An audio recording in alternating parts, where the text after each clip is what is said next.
Point roster ले आया। 13 point roster के अम्बेडकर के सपनों का भारत का रोस्टर था क्या? ये सवाल मेरा आपसे, ये हायर एजुकेशन का संकट है आपके सामने। इस देश में पिछली बार 2 अप्रैल 2018 को इस देश के दलित, पिछड़े, आदिवासी, पसमानदा लोग मुट्ठी बांध करके इस देश की सड़कों पर क्यों उतरे थे? क्योंकि उनके SC ST atrocity prevention act से छेड़खानी की गई थी। तब आप सड़कों पर उतर करके उनको झुकने को मजबूर किए। दूसरी बार 13 पॉइंट रोस्टर इसलिए लाया गया था 5 मार्च 2018 को। पहली बार मैंने RTI लगाई है। 1 जनवरी 2020 तक इस देश में जो डेटा है वो मैं डेटा आपके सामने रखता हूं। बुद्धिजीवी का मतलब केवल भावुक भाषण देना नहीं होता। OBC रिजर्वेशन आया 2006 में।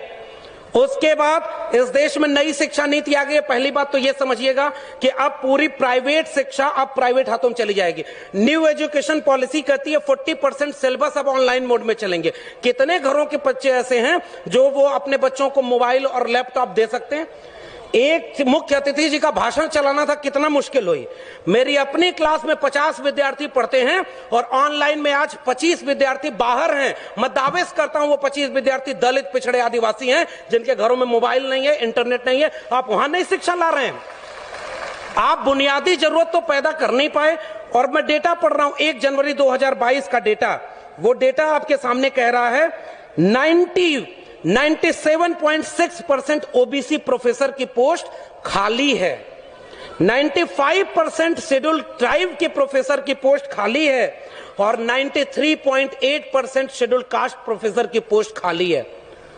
डॉक्टर अंबेडकर के सपनों का भारत का मतलब यह है कि 85% दलित, पिछड़े, आदिवासी, पसमानदा के 85% प्रोफेसर होने चाहिए, 85% डॉक्टर होने चाहिए, 85% इंजीनियर होने चाहिए। और आप क्या बना रहे हैं?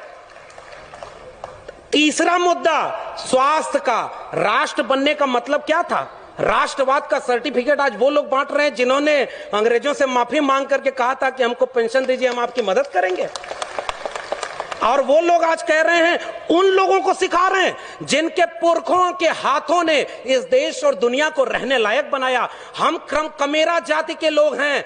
कुर्मी, कोयरी, लोहार, नाई, मोची, मल्ला, निषाद और तमाम वो जातियां जिन्होंने हाथ से श्रम करके इस दुनिया को रहने लायक बनाया है, इस राष्ट्र को बनाया है। बिरसा मुंडा, जयपाल सिंह मुंडा, अब्दुल कयूम अंसारी, एसएम बिहारी, नारायण गुरु, EV रामास्वामी नायकर पेरियार, ज्योतिबा फूले, सावित्रीबाई फूले और वहां से लेकर के शाहू जी से होते हुए डॉक्टर अंबेडकर, डॉक्टर लोहिया, मंडल और कांशी राम, इन लोगों की विरासत ने जिस राष्ट्र को बनाया, आज कोई और आके हमसे कहता है कि पहले कागज दिखाओ कि तुम इस देश के नागरिक हो कि नहीं। नागरिकता इस देश की सबसे बड़ी जिम्मेदारी है। आपके अपने जिले में भी एक मंदिर के नाम पर दंगा कराने वाले लोगों को पहचानिएगा और उन संगठनों को पहचानिएगा जो धर्म के नाम पर हैं। उनसे पूछिए कि आपकी शिक्षा और रोजगार के लिए कितना आंदोलन किए, कितना आंदोलन हुआ आपके शिक्षा और रोजगार के लिए। मैं विश्वविद्यालय से हूं इसलिए सच बोल रहा हूं। आखिरी बात, स्वास्थ्य व्यवस्था उस राष्ट्र की सबसे बड़ी जरूरत थी ना। पहले के जमाने में कहा जाता था कि 3 चीजें एक जिंदगी की सबसे बड़ी जरूरत हैं, रोटी, कपड़ा, मकान। इंसान होने की सबसे बड़ी जरूरत क्या है? हमारे पुरखों ने आत्मसम्मान आंदोलन चलाया। पेरियार, EV रामास्वामी नायकर ने सेल्फ डिग्निटी मूवमेंट चलाया। उसके बाद डॉक्टर अंबेडकर ने कहा आत्मसम्मान से जीना, जिंदगी लंबी नहीं बड़ी होनी चाहिए। और ऐसे पुरखों के वारिसों को कहा जा रहा है कि अपने आत्मसम्मान से समझौता कर लो, क्योंकि हमने डॉक्टर अंबेडकर की लंबी सी मूर्ति बना दी है और उसमें माला चढ़ा रहे हैं। स्वास्थ्य व्यवस्था, आखिरी बात कहकर के आपसे विदा लूंगा। कोरोना आया, दुनिया जब कोविड से लड़ रही थी, हमारे यहां कहा जा रहा था गोबर ले लो, गौमूत्र पी लो, कोरोना दूर हो जाएगा। मैं एक सवाल पूछता हूं, आप जिस धर्म की किताबों के नाम पर नफरत फैलाते हैं, आप जाइए और अमेरिका में बोलिए कि हमारे यहां कुछ लोग ये बात कहते हैं कि महाभारत काल में इंटरनेट था, हम नाली के गैस से चाय बनाते थे। दुनिया जब विज्ञान और चेतना की बात कर रही है, आप अपनी पीढ़ियों को मूर्ख बना रहे हैं। आप उन्हें धर्म के नाम पर 20, 25 साल, 30 साल पीछे ले जा रहे हैं। अमेरिका में जाकर इस देश के प्रधानमंत्री कहते हैं कि हम युद्ध के नहीं बुद्ध के देश हैं, और यहां भारत में आकर के बुद्ध के खिलाफ युद्ध छिड़े हुए हैं। हमें वो बात सच कहनी होगी। और उस समय जो दुनिया में क्या हो रहा था, दुनिया कोविड से लड़ रही थी। आपके सामने जो दूसरा सबसे बड़ा खतरा है वही इशारा करके जा रहा हूं। आपके सारे public funded education, public funded sector, Ambani और अडानी जो दोस्त चुनाव लड़वाते हैं ना, उनके हाथों बेच दिया गया है। आपके हाथ में कुछ बचा नहीं है। और वही बेचने के लिए आज कहा जा रहा है कि हम मौद्रीकरण कर रहे हैं। इस देश में यहां का मुख्यमंत्री दिल्ली में प्रचार कराता है, जिसके जेब में पैसा है वो अपना प्रचार कराते जाओ। कोविड आया, लाशें किस राज्य की नदी में तैरी थी? कौन सा धर्म इजाजत देता है कि दफना दो अपने लोगों को? और आखिरी सवाल, अगर सरकारी क्षेत्र के विश्वविद्यालय बेचे जाते हैं तो क्या कहा जाता है? प्रोडक्टिव नहीं है।